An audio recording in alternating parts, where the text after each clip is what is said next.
bienvenue dans cette toute nouvelle vidéo où nous allons voir justement quels sont vos pires par rapport à Reddit. Nous allons voir sur Reddit quels sont les pires réveillons de Noël et les pires nouvel an que les personnes ont pu vivre. Pour cette toute nouvelle vidéo où, comme vous pouvez le lire merveilleusement bien, qu'effectivement nous allons revoir ensemble les pires réveillons de Noël, mais également les réveillons du Nouvel An qui sont trouvables en fait sur Reddit. Je vais pouvoir vous parler, je vais pouvoir d'ailleurs vous évoquer le pire Nouvel An que j'ai vécu, et autant vous dire, il y a un petit passage au médecin / hôpital inclus à l'intérieur. Mais tout de suite, passons à justement le pourquoi de cette vidéo. Il est bon effectivement de se rendre compte que finalement l'on n'a peut-être pas passé le pire Nouvel An ou réveillon qui soit, et c'est de cette manière qu'on va pouvoir mettre de l'eau dans notre vin et voir finalement le verre à moitié plein. Oui, Reddit, où se trouve-t-il ? J'ai été du coup regarder sur Reddit ce que ça donne, et autant vous le dire que ça tape fort dès le départ. Je souris, mais c'est par les nerfs. L'une des personnes a écrit du coup qu'elle était en train de le vivre plus ou moins actuellement. Donc ça devait être à la période du Nouvel An, du réveillon. Et c'est tout simplement que son beau-frère était décédé 2 heures plus tôt. Ah, ça pique, ça pique les yeux et ça pique la bouche de devoir dire ça. Ça fait très écho avec ce qui se passe actuellement, tout simplement parce que l'une de mes tantes, extrêmement proche de la famille, c'était la sœur en fait de ma grand-mère. Elle est décédée 2 jours avant le réveillon de Noël cette année. Genre, il y a 4 jours. Imaginez le... Ah, on est bien là, vraiment, on est dans un bon truc, vraiment. Bon, bien entendu, on est désolé pour lui, parce qu'effectivement, c'est très particulier quand même d'avoir des réveillons aussi graves que ça. C'est la vie. Après, ça a beau être, enfin, c'est triste, mais c'est la vie aussi. Il y a quand même un recul à avoir sur la question, mais c'est vrai que c'est très...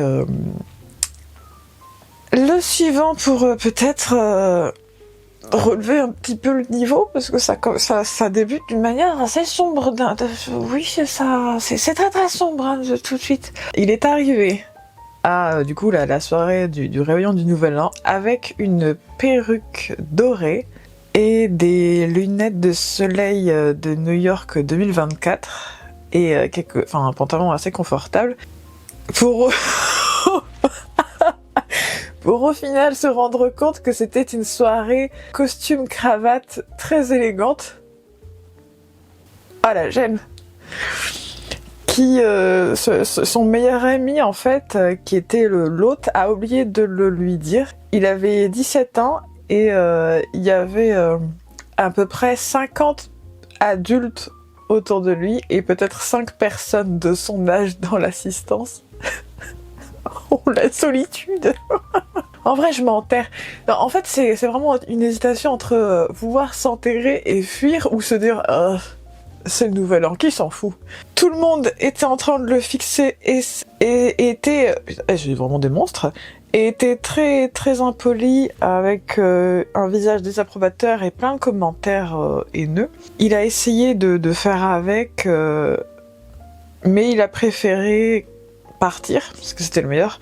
Bon, en vrai, je veux dire, à un moment, si personne te prévient, enfin, je sais pas, tu comprends que la personne, c'est pas sa faute, tu commences pas à lui parler mal et à lui faire de commentaires dégueulasses. Enfin, je sais pas, c'est la soirée du Nouvel An, c'est pas grave, t'étais pas au courant, voilà, c'est pas ta faute. De là à faire des commentaires haineux et mal polis, alors que, t'arrives d'une manière un petit peu équivoque, un petit peu à part, c'est pas grave. Je suis quelqu'un, quand même, qui est toujours très apprêté tout le temps, je suis toujours la personne la plus habillée, j'en ai rien à faire, franchement. franchement, à un moment, il se passe cette situation, mais il y a aucun problème. Je mets l'ambiance de toute la soirée.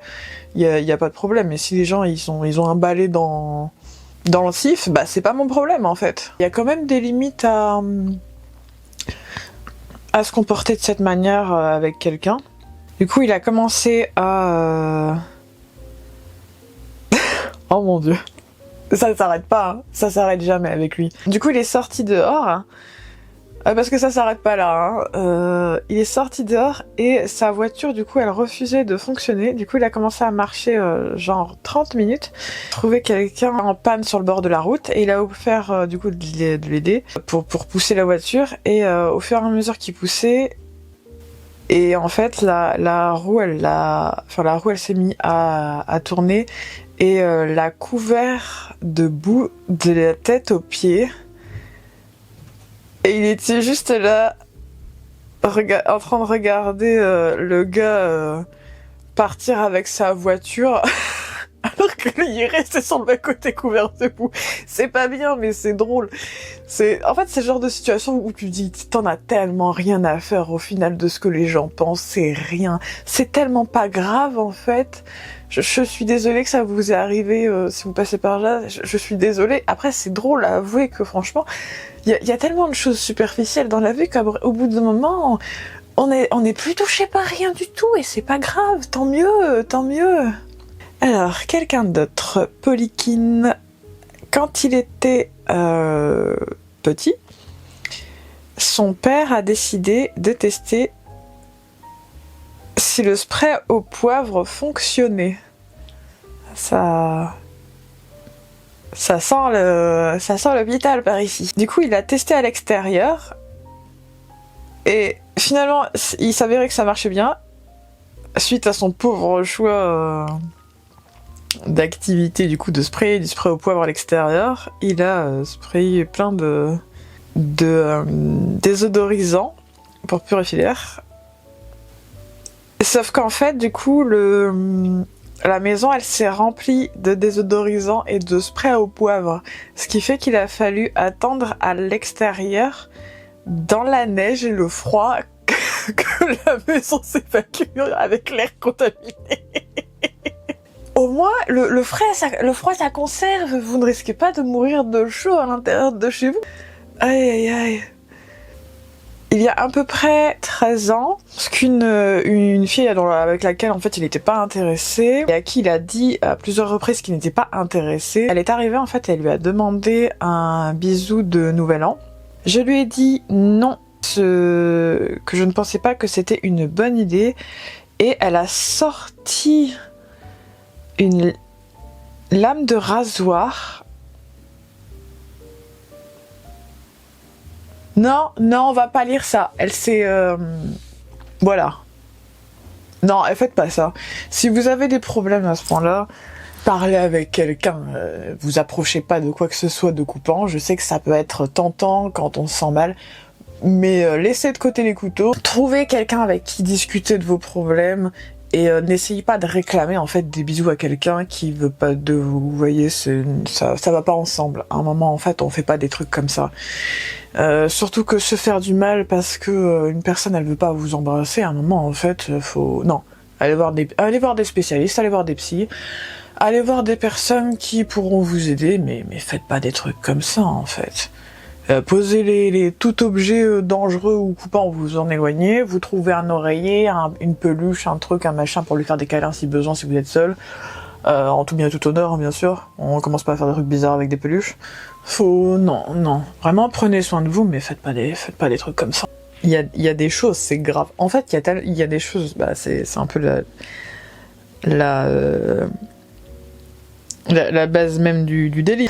Alors, on va trouver peut-être un truc un peu moins morbide, hein, c'est les pires, hein, donc forcément, on va quand même taper dans le truc, mais il y a des choses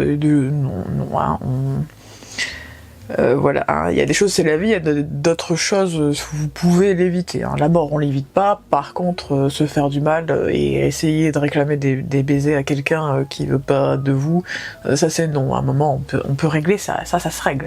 C'est possible de régler ça.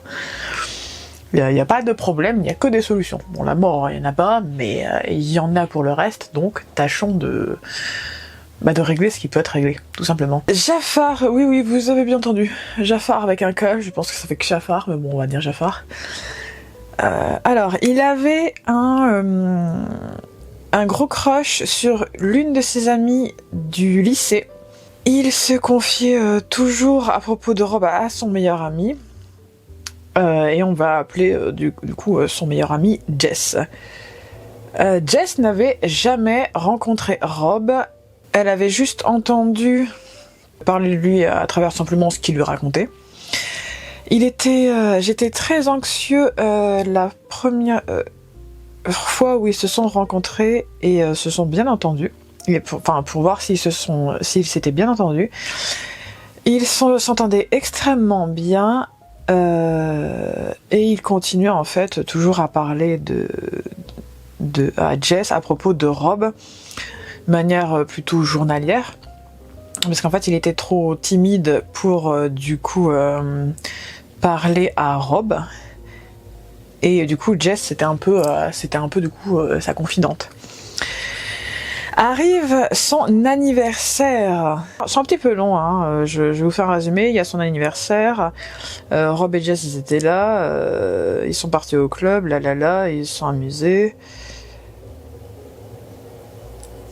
Ah, du coup, Jess a été un petit peu éméchée, on va dire. Enfin, elle était très éméchée même. Et du coup, Rob l'a ramenée chez lui. Vous la voyez venir comment ? On voit venir, hein, c'est un peu gros comme une maison. Hein. Déjà, monsieur, sachez qu'on ramène toujours ses meilleurs amis chez soi. On laisse pas quelqu'un qui vienne de rencontrer, en général, même s'ils s'entendent bien. En général, on les prend chez nous vu que c'est nos meilleurs amis. Et on laisse pas quelqu'un d'autre les approcher. En général, on les protège. Hein. Je fais ça, je sais que c'est comme ça que ça marche, hein, normalement. Un mois plus tard... à New York. L'un des amis mutuels, du coup, avait une fête de fin d'année, du coup. Tout le monde a décidé d'aller au club et il décide en fait de ne pas y aller tout simplement parce qu'il aime pas les clubs. Il n'aime pas vraiment ça. Rob a dit qu'il resterait en arrière. Tant mieux, fantastique. Ah, ouais, est arrivé ce dont on se doutait, n'est-ce pas? Rob, Jess et lui-même se mettent à regarder un film en fait tous ensemble. Je pars à la salle de bain et je reviens pour finalement voir Rob et Jess être pratiquement en train de s'explorer, dirons-nous.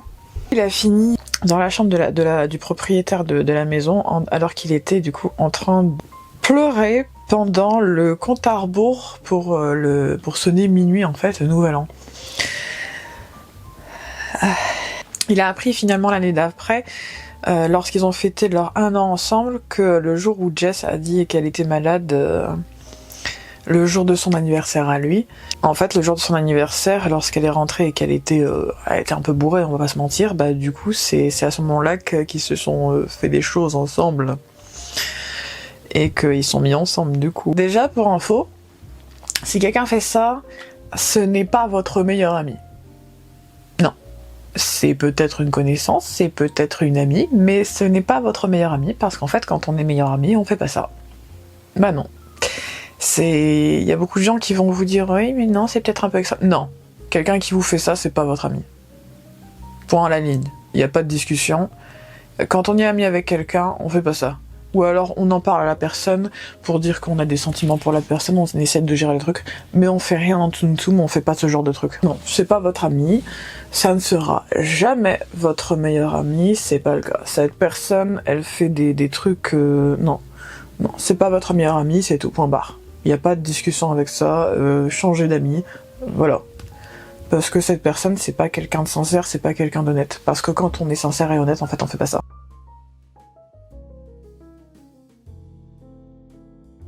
Alors, l'un de ses amis s'est bourré un petit peu la gueule. Et l'abus d'alcool est dangereux, hein, concrètement, surtout quand vous allez savoir la quantité de choses qui sont sorties de son corps, vous allez comprendre que c'est pas une bonne idée de boire. Du coup, l'un de ses amis a eu un coma éthylique, en tombant par terre. Et après, il s'est mis à bouger un petit peu. Et il a vomi 2 litres de liquide sur toute la route. Ils sont juste restés là, debout, pendant 5 minutes, à regarder son ami en train de régurgiter un océan presque de liquide s'extirpant de son corps, alors qu'il y avait énormément de personnes en fait autour d'eux, mais ils savaient pas quoi faire du coup. Buvez avec modération, si vous êtes mineur, on boit pas. C'est pas utile de vous faire du mal comme ça, vous pouvez goûter un petit peu des choses, bon si vous êtes majeur, hein, attention, mais vous faites pas du mal de cette manière. Au moins, elle saura qu'elle a extirpé toutes les toxines de son corps. C'est une manière de voir la chose. Ça a l'air dégueulasse. Alors, Lolian Triforce New Year's Eve 2014. Réveillon de Nouvel An 2014. Que la personne passait avec ses parents, sa sœur et les grands-pères paternels en train de regarder un match de football avec de l'équipe préférée du grand-père. Ils ont fini par gagner, ce qui a été bien. Ça a été par contre le jour suivant que ça n'a pas été très bien parce qu'en rétrospective, mais il y a que des choses horribles. Le jour du Nouvel An, il a été réveillé à 7h40 par sa mère qui est venue lui dire, elle et son père devaient partir pour la journée. Il était trop fatigué, parce que c'était Nouvel An, hein. On sait bien qu'on se couche tard, on est fatigué, on boit plus que l'on ne devrait au final. Ils sont revenus à peu près vers 11h45. Ils ont dû leur annoncer que leur grand-père était décédé très tôt le matin du Nouvel An d'un arrêt cardiaque. Il s'était plaint en fait de douleurs à la poitrine et du coup sa femme, enfin la grand-mère, elle lui avait donné des Advil. Ça a été la dernière chose qu'il lui a dit d'ailleurs. C'est terrible quand même de se dire que jusque quelques minutes au préalable, au final, il était encore là et que finalement il était parti. C'est très spécial. Cette vidéo va paraître forcément très très drôle. C'est spécial vraiment. Alors le prochain, est-ce que tout le monde va mourir? C'est ce rire nerveux là, parce que c'est vraiment grave. Prochaine personne, peut-être n'y aura-t-il pas que des morts ici, hein. Il n'y en aura pas que ça, hein, vous en faites pas, hein, mon anecdote sur mon pire Nouvel An, elle est pas mal. Un gars qui conduisait une moto à 105 km/h. Ah, sur la route. Sachant que c'était pas c'était largement 20 à 30 km au-dessus de la limitation. En train de zigzaguer à mort et en plus à 105, aïe aïe aïe. Il a essayé vraiment de fuir un peu la police, mais il n'a pas réussi et finalement le policier du coup était plutôt cool et lui a seulement donné une contravention pour 16 km au-dessus de la vitesse alors qu'en fait il était plutôt à 30 km au-dessus de la limitation.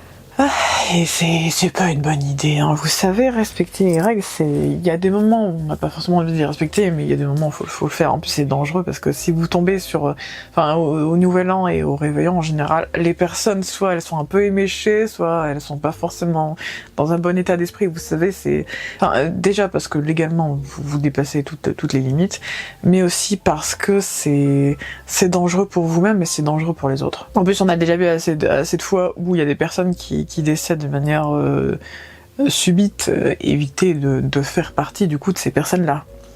D'ailleurs, si vous buvez trop et que vous vous sentez pas bien, que vous êtes beaucoup trop éméché, conduisez pas. Si vous avez bu, restez chez la personne chez laquelle vous êtes en train de faire l'événement. Vaut mieux que vous restiez en fait sur place plutôt que preniez le volant. C'est hyper dangereux pour vous, pour les autres et ça vaut pas le coup. Et si à l'inverse vous êtes les hôtes et que vous voyez que vos invités sont éméchés, les laissez pas sortir. En fait, vous les laissez dormir chez vous et en fait vous les laissez repartir que le lendemain matin. Parce que même si c'est pas vous qui avez bu et que c'est pas votre voiture, faites attention quand même à ne pas laisser les gens en fait sortir comme ça alors qu'ils sont ivres. En fait, si vous les aimez, il y avait une publicité d'ailleurs comme ça, c'était si vous les aimez, vous les retenez. Bon, faites pas de la séquestration, mais oui, c'est vraiment, faites attention à ça. Il y en a quand même des bons là-dedans. L'un des internautes de Reddit a rompu le jour du réveillon du Nouvel An. Ça sert à quoi en fait d'amener la personne avec vous à un événement comme celui-là? Si vous comptez rompre, ça n'a pas de sens. Enfin, je sais pas, vous envoyez mauvais signal. C'est comme inviter quelqu'un à venir à vous accompagner à un mariage alors que vous ne l'aimez pas et que vous voulez rompre. Ça envoie les mauvais signaux. À un moment, soyez quelqu'un de raccord tout de même. Et au final, le gars, le réveillon du Nouvel An suivant, il se sentait complètement brisé à l'intérieur et en train de pleurer dans une des chambres parce qu'il avait rompu avec cette... Ah non mais, il n'y a pas d'excuse. Faut apprendre à un moment à pas faire des conneries sur un coup de tête. En fait, c'est surtout cette espèce d'impression d'instabilité, parce que tu ramènes pas quelqu'un à une fête si tu veux plus être avec. Non, en fait, tu fais pas des vieux trucs comme ça, pour après en plus regretter et sentir comme de la merde. À un moment, t'arrêtes et tu vas te coucher. Vous savez ce que disait Winnie l'ourson ? Parfois ne rien faire, c'est faire mieux. On va pas se mentir, le réveillon de Nouvel An et le Nouvel An, c'est un peu le moment que on peut enfin passer avec la famille qu'on s'est choisie, parce que les amis, c'est la famille qu'on s'est choisie et pas celle qui nous est imposée par la vie. Et en général, on adore faire un Nouvel An avec nos amis, parce qu'en famille, c'est... sans commentaire. Je ferai pas de commentaires parce que voilà, il y en a qui préfèrent des événements en famille, il y en a qui préfèrent des événements avec leurs amis. Je vais pas faire de commentaires sur la question parce que de toute façon je sais très bien ce que j'en pense. Je n'aime pas spécialement les fêtes de famille parce que bon, devoir éviter le conflit toutes les 5 minutes, on sait pas où un pugilat va se déclarer. Vous savez déjà, les fêtes de fin d'année, je les subis plus que je ne les apprécie. Mais bon, après, c'est mon histoire et on n'a pas tous le même truc, mais tant mieux si vous les vivez extrêmement bien. Si vous les vivez mal, bah... voilà. On se sait. Il y a quand même beaucoup de ruptures dans les réveillons et les fêtes, je sais pas si vous avez remarqué. C'est un mélange, c'est un cocktail détonnant. Plein de personnes rassemblées dans une pièce autour d'un repas alors qu'il fait trop chaud, qu'il y a trop de nourriture, qu'il y a de l'alcool, que vous appréciez pas spécialement, qu'il y a des petites guéguerres avec les uns et les autres. Il y a des sujets de partout, t'as l'impression que tu peux rien dire, ça va conduire au pugilat à chaque instant. Et au final, quand en plus t'as des liens branlants avec ta copine, ta machin, tes frères, tes sœurs, tes tantes, tes trucs, c'est le cocktail idéal pour que la situation explose. Et généralement, c'est dans ce type de situation, effectivement, que ça pète de partout. T'as l'impression qu'il y a des shrapnels émotionnels dans tous les sens. Il y a des traumas qui se réveillent et t'as juste l'impression que ça va juste s'arrêter sur l'instant, que chaque instant peut être le dernier au final. Je vais vous raconter maintenant mon pire Nouvel An et réveillon de Nouvel An. Pour la petite histoire, je peux même vous raconter mes 2 pires réveillons. Le pire réveillon de Noël que j'ai vécu, en fait, faut savoir que j'adore les bougies, comme toute personne, hein, j'aime beaucoup les bougies parfumées, et un jour j'ai eu le malheur de prendre une bougie parfumée, il y a quelques années déjà, hein, à Primark, sauf qu'en fait, il faut savoir que il y a certaines bougies où il est stipulé que c'est dangereux pour les animaux, au niveau des vapeurs, et qu'en fait... il y a certaines personnes qui ont des sensibilités pulmonaires qu'il ne faut pas qu'elles touchent à ce type de bougie. Et ben je vous donne en mille, le 23 décembre, le 22-23 je crois, je me souviens plus, c'est une période très très floue, surtout vu ce qui s'est passé. J'avais allumé la bougie, 2 heures plus tard, sachant que c'était quand même aéré, hein, 2 heures plus tard, j'ai commencé à ressentir des brûlures sur mon corps, sachant que j'avais pas fait couler de la bougie sur moi, concrètement, très clairement pas, mais... en fait, j'ai ressenti des brûlures. Et du coup, au début, je me suis dit, je sais pas, ça peut être mes vêtements, la lessive, je fais peut-être une réaction allergique, tout ça. Ça s'est pas arrêté là. Du coup, ne sachant pas ce que c'était, mais du coup, je vais prendre une douche. Logique. Et je change de vêtements, parce que je sais pas si c'est ça. Vu que ça peut pas être une bougie, vous voyez, qu'il fasse ça alors que j'étais habillée. Enfin, normal, en fait. Sauf que... 30 minutes plus tard, je commence à avoir des difficultés respiratoires, auditives. Ma gorge a commencé à gonfler, mes yeux aussi, mes oreilles. J'entendais un bruit vous voyez le bruit de la télévision quand il n'y a pas de signal, les anciennes télévisions à tube cathodique, où en fait vous avez une espèce de bruit de neige dans les oreilles. Il se trouvait que j'étais en train de faire un choc anaphylactique la veille de Noël. Donc, j'ai dû aérer en urgence, j'ai failli tomber vraiment dans les pommes sur mon lit, sachant que j'étais en plus en train de me changer parce que je venais de prendre la douche quand même, hein. Donc je suis sortie à moitié à l'arrache de ma chambre, j'ai dû descendre, ouvrir la fenêtre, essayer de survivre à ça.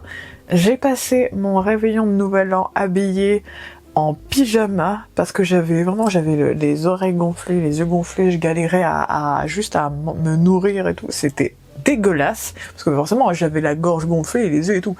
C'était affreux. Et le deuxième pire réveillon que j'ai eu, faut savoir que je cuisine souvent. À Noël, les événements, je cuisine beaucoup. Parce que c'est toujours la cuisine maison, vraiment. Et en fait, il se trouve qu'à un moment, je marchais paisiblement, et en fait, j'avais un pied sur une marche, un autre pied du coup en bas de la marche, et en fait, je sais pas ce qui s'est passé, quelqu'un m'a appelé derrière, parce que j'allais chercher des œufs dans l'abri de jardin où on conserve les œufs, parce qu'on les conserve pas forcément au frigo. Enfin, salmonelle, tout ça, vous savez. Et du coup, je me suis retournée, sauf qu'en fait, mon pied était posé comme ça, mon genou est parti de cette manière. Clairement, si vous êtes une personne sensible, je vous déconseille d'écouter la suite et de sauter dans peut-être 1 minute plus tard. Mon genou, en fait, est sorti de son axe, vraiment, il est sorti comme ça et est re-rentré, et en fait, je me suis luxé la rotule de cette manière le 30 décembre. On adore ça. Et du coup, je l'ai fini à un médecin d'urgence parce que je pouvais plus marcher.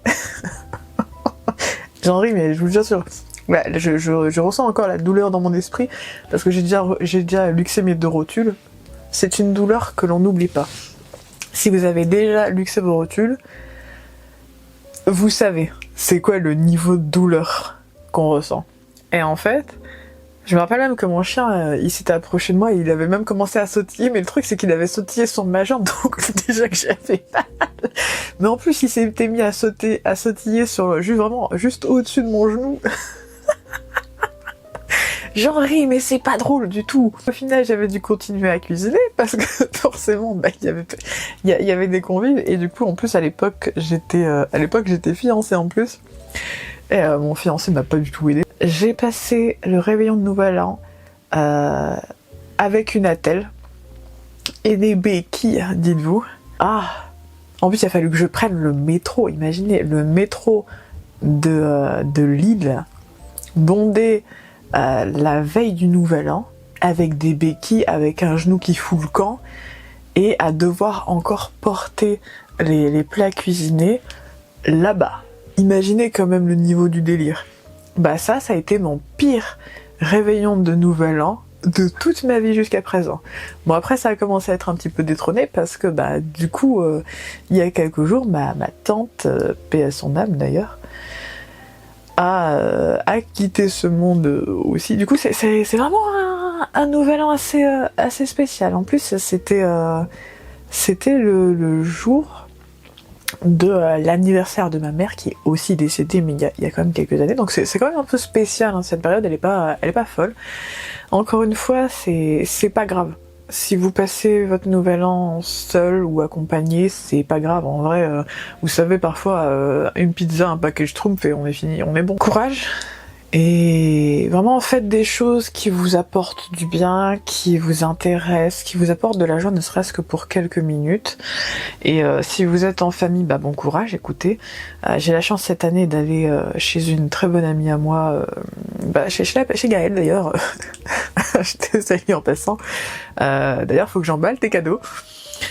Et Et effectivement, on va passer le réveillon de Nouvel An ensemble. Je penserai fort à vous et j'espère que si ça va pas, vous m'envoyez un petit message sur Instagram ou même en commentaire, hein, vous en faites pas, je peux vous répondre. Et ça va aller, vous en faites pas, c'est pas parce que vous êtes seul que vous serez toujours comme ça, ou que vous êtes moins digne d'amour ou de respect, ou d'être traité correctement, ou même extrêmement bien, en fait, c'est juste que ça arrive de passer Nouvel An seul, et c'est pas dramatique, c'est triste, et ça peut être très dur pour beaucoup de gens, mais vraiment, veillez à prendre soin de vous, faites, je sais pas, des petits soins, faites vraiment cuisiner pour vous, faites des choses qui vous font du bien, et c'est pas grave au final si vous êtes seul, c'est pas grave. Vous avez cette impression que ça peut l'être, et sincèrement, si vous sentez que vous êtes un petit peu chafouin, que vous commencez un petit peu à vous approcher un peu trop des ustensiles de cuisine, et pas forcément pour cuisiner, éloignez-vous-en, vous trouvez un oreiller, une peluche, vous lui faites des câlins, vraiment, faites en sorte de vous préserver, de vous protéger de vous-même très souvent. Et vraiment, faites quelque chose qui vous apporte du bien, même ne serait-ce que pour 5 minutes. Bon, faites pas de bêtises non plus, protégez-vous. L'alcool, on n'abuse pas trop, parce qu'on sait que Nouvel An, voilà. Mais vraiment, protégez-vous et prenez soin de vous et prenez soin des autres. Sur ce, je vous dis à bientôt.